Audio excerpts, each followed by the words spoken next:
สบายดีทุกคนเนาะและอยู่ในวิดีโอนี้พวกเขาจะมาแนะนำเกี่ยวกับ Job Profile สำหรับบางคนที่ยังบ่ทันรู้เนาะว่า Job Profile แม่นหยัง Job Profile แม่นหน้าที่เนาะหรือว่าความรับผิดชอบหรือว่าคุณสมบัติต่างๆที่ควรมีอยู่ในตำแหน่งใดหนึ่งซึ่งเราควรจะมีอย่างใดซึ่ง Job Profile นี้มีประโยชน์สำหรับนักศึกษาจบใหม่เนาะหรือว่าผู้ที่ต้องการที่จะเปลี่ยนเวียกเวลาที่ผู้ที่ต้องการที่จะเปลี่ยนเวียกนั้นสิ่งดีก็จะต้องการรู้ก็คือว่าในกรณีที่เปลี่ยนเวียกจากสิ่งที่เคยเฮ็ดกลายไปเป็นหน้าเวียกตัวใหม่เลยหรือว่านักศึกษาจบใหม่ที่จบมาแล้วยังบ่ฮู้ว่าการที่จะไปเฮ็ดเวียกในตำแหน่งใดหนึ่งนั้นควรจะต้องเตรียมตัวบ่ได้เตรียมความพร้อมบ่ได้ต้องมีความรู้ความสามารถแบบใดแดที่เราต้องได้ศึกษาเพิ่มปรับปรุงเพิ่มฉะนั้น Job Profile จะหมายถึงสิ่งที่บอกทั้งหมดว่าการที่จะเฮ็ดเวียกในตำแหน่งใดหนึ่งนั้นควรจะมีคุณสมบัติแบบนี้ความสามารถแบบนี้ประสบการณ์แบบนี้รวมไปถึงเงินเดือนเนาะหรือว่าความก้าวหน้าในอาชีพนั้นๆฉะนั้น Job Profile นี้ที่ว่าเป็นสิ่งที่สำคัญหลายสำหรับผู้ที่บ่มีคนแนะนำเนาะว่าการที่จะเฮ็ดเวียกในตำแหน่งใดหนึ่งนั้นควรเตรียมตัวไปได้หรือมีความรู้ความสามารถแบบใดฉะนั้นเราไปเบิ่งกันเลยเนาะว่า Job Profile นี้มันจะสวยยังเฮาได้เลยแล้วข้าพเจ้าเชื่อว่าในส่วนของ Job Profile นี้จะมีประโยชน์เนาะสำหรับใครหลายๆคนในการที่จะเตรียมความพร้อมหรือว่าต้องเช็คตัวเองว่าควรจะเพิ่มเนาะหรือว่าควรจะพัฒนาตัวเองขึ้นไปอีกจุดได้จึงจะสามารถเฮ็ดเวียกในตำแหน่งที่ตัวเองอยากเฮ็ดได้และการเข้าไปที่ Job Profile เนาะซึ่งมื้อนี้พวกเขาจะแนะนำอยู่ในเว็บไซต์ของพวกเขาเลยเนาะก็คือ shareprasopkarn.com สำหรับผู้ใดเนาะที่เคยเข้ามาในเว็บไซต์พวกเขาแล้วจะ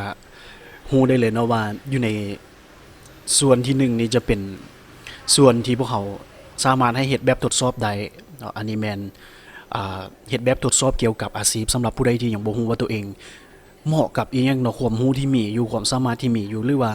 จุดเด่นพรสวรรค์ที่มีอยู่นี่เฮาเหมาะกับอาชีพแบบใดแท้เนาะก็สามารถเฮ็ดแบบทดสอบอยู่ในเว็บไซต์ของพวกเขาได้ก็คือตัวนี้ซึ่งเดี๋ยวอยู่ในวิดีโอต่อไปเนาะข้าพเจ้าจะแนะนำอยู่ในส่วนนี้ให้ละเอียดว่าการเฮ็ดแบบทดสอบของด้านอาชีพหรือว่าแบบทดสอบที่ควรจะ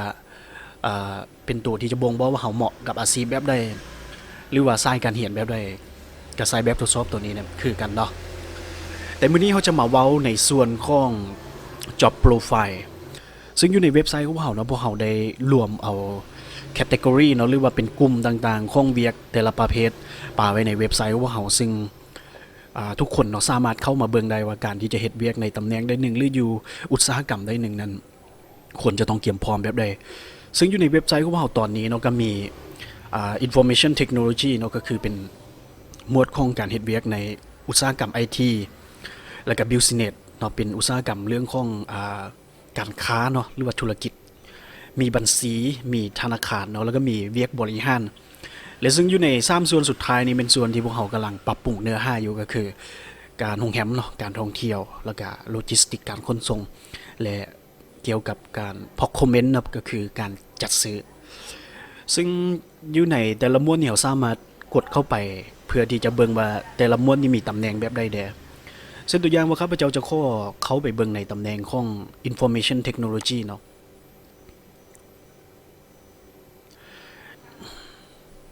และอยู่ในส่วนของ information technology เนาะหรือว่าอยู่ในหมวดหมู่ของ IT ก็จะมีตำแหน่งต่างๆเนาะนับตั้งแต่ IT ประจำห้องการ IT support เนาะIT network operation เนาะหรือว่า IT ธุรกิจก็คือ ERP บ่แน่ใจว่าหลายๆคนอาจจะเคยได้ยินแล้วเนาะเกี่ยวกับตำแหน่ง ERP ซึ่งเป็น IT ธุรกิจและถัดมาก็คือเป็น IT ที่เว้าเกี่ยวกับตกแต่งเนาะออกแบบเป็นกราฟิกดีไซน์แล้วก็จะมีนักเขียนโปรแกรมเมอร์เนาะแล้วก็เว็บไซต์ซึ่งอันนี้ก็เป็นเพียงส่วนหนึ่งเนาะเกี่ยวกับตำแหน่งที่นิยมสมัครอยู่ในบ้านเฮาและอยู่ในหมวดอื่นๆก็จะมีอ่าก็จะมีในตำแหน่งที่เกี่ยวข้องกับอุตสาหกรรมนั้นๆเช่นเดียวกันเช่นตัวอย่างว่าเขามาเบิ่งในหมวดของธุรกิจการค้า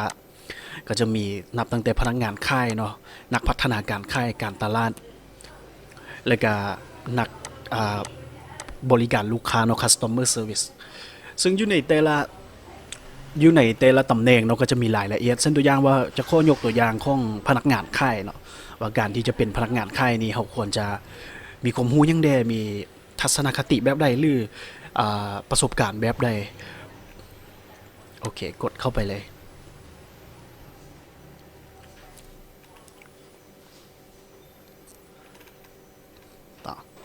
และสำหรับการเฮ็ดเวียกเป็นพนักงานค่ายเนาะพวกเขาก็จะมี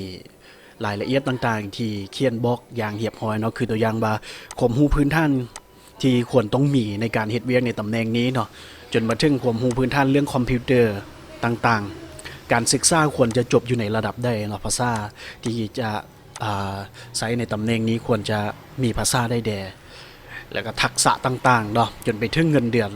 และสุดท้ายก็คือความก้าวหน้าด้านอาชีพและนี้ก็คือบริษัทต่างๆเนาะที่ตำแหน่งนี้ที่ต้องการคนในตำแหน่งนี้ฉะนั้นอันนี้เป็นเพียงตัวอย่างเนาะที่พวกเขายกตัวอย่างมาให้เบิ่งว่าการที่จะเฮ็ดเวียกในตำแหน่งได้หนึ่งนั้น job profile ก็ถือว่าเป็นสิ่งที่สำคัญแต่ความจริงแล้วเวลาที่ทุกบริษัทเนาะเขาจะประกาศรับสมัครพนักงานเขาจะบอกอยู่แล้วว่าเขาจะต้องการคนที่ต้องมารับผิดชอบแม่นยังหรือต้องมีความรู้ความสามารถด้านใดแด่ซึ่งนั้นก็เป็นสิ่งหนึ่งอยู่แล้วเนาะที่เขาจะบอกว่าเขาจะต้องการคนที่มีคุณสมบัติแบบใดแต่สิ่งนั้นเมื่อเวลาที่เฮาไปเห็นในตำแหน่งที่เขาจะประกาศแล้วเฮาไปเห็นคุณสมบัติที่เฮาบ่มีนั่นมันอาจจะเห็นให้ช้าเกินไปแล้วที่เฮาจะไปพัฒนาตัวเองหรือไปเรียนในสิ่งที่เฮาขาดอยู่ซึ่งส่วนเฮาสิเรียนได้ความรู้ความสามารถเท่ากับที่ต้องการนั้นตำแหน่งนั้นก็ปิดไปแล้วหรือมีคนที่ใดไปแล้วฉะนั้นการเตรียมตัวก่อนการสมัครเวียกหรือว่าการเตรียมตัวไว้ให้ตัวเองพร้อมเมื่อโอกาสมันมาแล้วเราสามารถคว้ามันได้เลยอันนี้ถือเป็นสิ่งที่สำคัญเนาะสิ่งที่อยากแนะนำฉะนั้นการที่ฮู้ว่า job profile ของแต่ละตำแหน่งของแต่ละหมวดหมู่ในอุตสาหกรรมได้หนึ่งเนาะถ้าว่าเราต้องการที่จะเฮ็ดเราก็ควรที่จะศึกษาไว้ฉะนั้นสำหรับผู้ใดที่รู้สึกว่าตัวเองกำลังที่จะเปลี่ยนเวียกเนาะหรือว่าตัวเองกำลังจะสมัครเวียกในตำแหน่งได้หนึ่งนั้นสิ่งที่สำคัญก็คือควรจะรู้นะว่าตำแหน่งที่ตัวเองจะไปสมัครนั้นเป็นมีความรู้ความสามารถอย่างใดที่เราต้องมีหรือว่าต้องได้ศึกษาอย่างเพิ่มเนาะฉะนั้นการเฮ็ดเวียกบ้านที่ดีหรือการเตรียมตัวที่ดีมันก็เฮ็ดให้เรานั้นได้เปรียบคนอื่นไปแล้วอันนี้ก็ถือว่าเป็นตัวอย่างหนึ่งเนาะฉะนั้นสำหรับผู้ใดที่ต้องการที่จะเช็ครายละเอียดในตำแหน่งอื่นๆก็สามารถเข้าไปเช็คได้และผู้ใดมีคำถามก็สามารถถามได้เนาะอยู่ในคอมเมนต์หรือว่าอาจจะอินบ็อกซ์มาถามได้พวกเขายินดีให้คำแนะนำเนาะเกี่ยวกับเรื่องของjob profile หรือว่าเรื่องอื่นๆเนาะที่เกี่ยวกับเรื่องของการสมัครเวียกฉะนั้นหวังว่าอยู่ในวิดีโอนี้เนาะอาจจะมีประโยชน์หรือว่าจะมีประโยชน์สำหรับผู้ใดหลายๆคนที่กำลังอยากเฮ็ดเวียกในบอนใหม่อยากยกระดับตัวเองเนาะอยากเฮ็ดเวียกที่เงินเดือนสูงขึ้นกว่าเก่าฉะนั้นนี่ที่ว่าเป็นทางเลือกหนึ่งเนาะในการที่จะเฮ็ดให้ตัวเองนั้นมีความพร้อมได้ขึ้นฉะนั้นสำหรับคลิปนี้เนาะข้าพเจ้าขอจบเพียงเท่านี้เนาะขอขอบใจ